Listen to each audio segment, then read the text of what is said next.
Shri Joseph Antony, ഇവിടെ ഇവിടെ ശരിയാണ്, ഒരു ഒരു കൈനറ്റിക് യുദ്ധം തുടങ്ങിയിട്ടില്ല. ശ്രീ ജോസഫ് ആന്റണി, നമ്മളിപ്പോൾ വാർത്ത നോക്കുമല്ലോ, വാർത്തയ്ക്ക് വേണ്ടി പാക് വർഷം അറിയാൻ നോക്കുന്നത് ഡോൺ ന്യൂസിൻ്റെ വെബ്സൈറ്റാണ്, പിന്നീട് ജിയോ TV. ഈ രണ്ടെണ്ണം അടക്കം പാകിസ്ഥാനിലെ പ്രധാന മാധ്യമങ്ങളുടെ ഒക്കെ വെബ്സൈറ്റ് ഇതാ ഇന്ന് ബ്ലോക്ക് ചെയ്തു. പാകിസ്ഥാനിൽ നിന്നുള്ള ഇറക്കുമതി നിർത്തലാക്കി, എയർ സ്പേസ് അടച്ചു. FATF അവരുടെ ഒഴിവായ ബ്ലാക്ക് ലിസ്റ്റിലേക്ക് തിരികെ കയറ്റാനുള്ള നീക്കങ്ങൾ വളരെ സജീവമായി നടക്കുന്നുണ്ട്. തപാൽ സംവിധാനങ്ങൾ നിർത്തലാക്കുന്നുണ്ട്. അവരെ സാമ്പത്തികമായി തകർക്കാനുള്ള സകല ശ്രമങ്ങൾ നടക്കുന്നുണ്ട്. യഥാർത്ഥത്തിൽ ശ്രീ ജോസഫ് ആന്റണി, യഥാർത്ഥത്തിൽ യുദ്ധം തുടങ്ങിയിട്ടില്ലേ? ചോര ചിന്താതെയുള്ള അതിനേക്കാൾ ഒരു പക്ഷേ എഫക്റ്റീവായ യുദ്ധം, ശ്രീ ജോസഫ് ആന്റണി.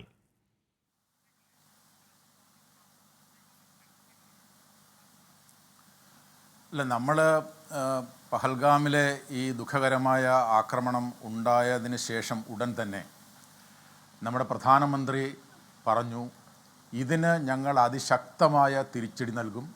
കാരണം ഈ സംഭവത്തിന് ശേഷം ഇന്ത്യ ഒന്നാണ് എന്ന് പാകിസ്ഥാൻകാരെയും ലോകത്തെയും ഞങ്ങൾ തെളിയിച്ചു കഴിഞ്ഞു. അതുകൊണ്ട് ഇതിന് നടത്തിയ ആളുകളെ മാത്രമല്ല, ഇതിനെ പിന്തുണയ്ക്കുന്ന ആളുകൾ വരെ ലോകത്തിൻ്റെ ഏതറ്റം വരെ പോയാലും ഞങ്ങൾ കണ്ടെത്തി ശിക്ഷിക്കും എന്ന് കൃത്യമായ മറുപടി നൽകി. അതിനുശേഷം നമ്മൾ കാണുന്നത് എന്താണ്?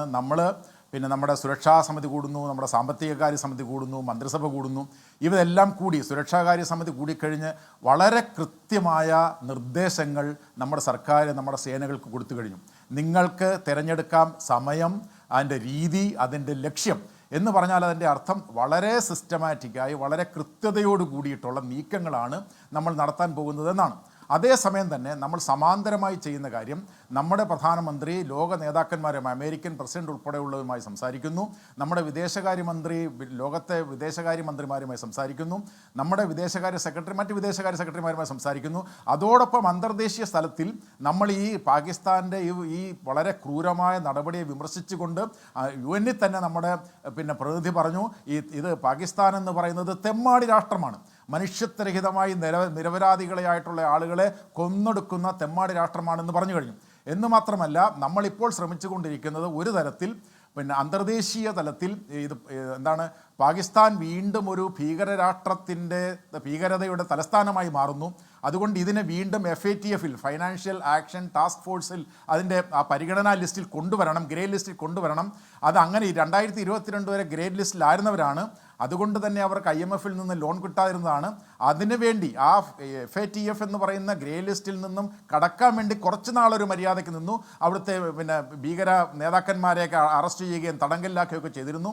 എന്നാൽ 2022-ൽ FATF-ന്റെ ഗ്രേ ലിസ്റ്റിൽ നിന്ന് പുറത്തു വന്നതോടുകൂടി ഇവർ വീണ്ടും ആ നടപടികൾ തുടങ്ങിയിരിക്കുകയാണ്. അപ്പോൾ അതാണ് നമ്മൾ ഒരു തലത്തിൽ പിന്നുള്ളതാണ് നമ്മൾ സിന്ധു നദീജല കരാർ ഉൾപ്പെടെയുള്ളവ മരവിപ്പിച്ചുകൊണ്ട്, അവരുടെ ഇറക്കുമതി മരവിപ്പിച്ചുകൊണ്ട്, അവിടുന്ന് പാഴ്സലുകൾ മരവിപ്പിച്ചുകൊണ്ട്, അവിടുത്തെ എംബസി ഉദ്യോഗസ്ഥന്മാരെ നമ്മൾ തിരിച്ചു വിളിച്ചുകൊണ്ട് ആ തരത്തിലുള്ള മറ്റൊരു തരത്തിലുള്ള സമാന്തരമായ നടപടികൾ നമ്മൾ ചെയ്യുന്നു. നമ്മളിവിടെ കാണേണ്ട കാര്യം, നമ്മളിവിടെ ഈ മാധ്യമങ്ങളും ജനങ്ങളുമൊക്കെ ഒരു തരത്തിൽ ഒരു അതീവമായ ഉത്കണ്ഠയിലേക്ക് പോകുന്നു എന്ന് തോന്നുന്നു. കാരണം എന്തുകൊണ്ട് തിരിച്ച് പാകിസ്ഥാനെ അടിക്കുന്നില്ല എന്നുള്ള ഒരു കാഴ്ചപ്പാടിലേക്കാണ് ജനങ്ങൾ എത്തുന്നത്. നമ്മൾ മനസ്സിലാക്കേണ്ട കാര്യം, 2016 സെപ്റ്റംബർ മാസം 18-ാം തീയതിയാണ് ഉറി ആക്രമണം ഉണ്ടാകുന്നത്.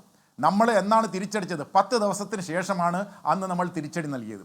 2019 ഫെബ്രുവരി മാസം 14-ാം തീയതിയാണ് പുൽവാമയിലെ ആക്രമണം നടന്നത്. 12 ദിവസത്തിന് ശേഷമാണ് നമ്മൾ തിരിച്ചടി നടത്തുന്നത്. ഇപ്പോൾ 11 ദിവസമേ ആയിട്ടുള്ളൂ. എന്ന് മാത്രമല്ല, നമ്മൾ കാണേണ്ട കാര്യം, നമ്മൾ നേരിടുന്ന എതിരാളി, അതായത് നമ്മൾ അങ്ങനെയുള്ള, അതായത് 2016-ലെയോ 2019-ലെയോ പോലെ ഒരു സർജിക്കൽ സ്ട്രൈക്കിലൂടെയോ അല്ലെങ്കിൽ ഡീപ്പിലെ കടന്നു കയറിയുള്ള വെറുമൊരു തിരിച്ചടിയിലൂടെ നമുക്ക് അവസാനിപ്പിക്കാൻ കഴിയത്തില്ല. കാരണം ഇത് ഈ ആക്രമണങ്ങൾക്ക് ശേഷം, തിരിച്ചടികൾക്ക് ശേഷവും നമ്മളെ നിരന്തരമായി വേദനിപ്പിക്കുന്ന, ആക്രമിക്കുന്ന, രക്തം ചൊരിയാൻ തയ്യാറാകുന്ന ആളുകളെ കഠിനമായി ശിക്ഷിക്കുകയും അതല്ലെങ്കിൽ ഇനി ഒരിക്കലും ഇത് ആവർത്തിക്കാത്ത തരത്തിലാക്കുകയും ചെയ്യേണ്ട കാര്യമുണ്ട്. അങ്ങനെ ചെയ്യുമ്പോൾ തീർച്ചയായിട്ടും നമ്മൾ അപ്പുറത്ത് നിൽക്കുന്ന ശത്രുവിനെ മനസ്സിലാക്കണം. അപ്പുറത്ത് നിൽക്കുന്ന ശത്രു എന്ന് പറഞ്ഞാൽ സാമ്പത്തികമായും സാമൂഹ്യമായും രാഷ്ട്രീയമായും ദുർബലമാണെങ്കിലും സൈനികമായി താരതമ്യേന ശക്തമായ രാജ്യമാണ്. ഈ ബാറ്റിൽ ഹാർഡൻഡ് ആർമി എന്നാണ് പാകിസ്ഥാൻ ആർമിയെക്കുറിച്ച് പറയുന്നത്.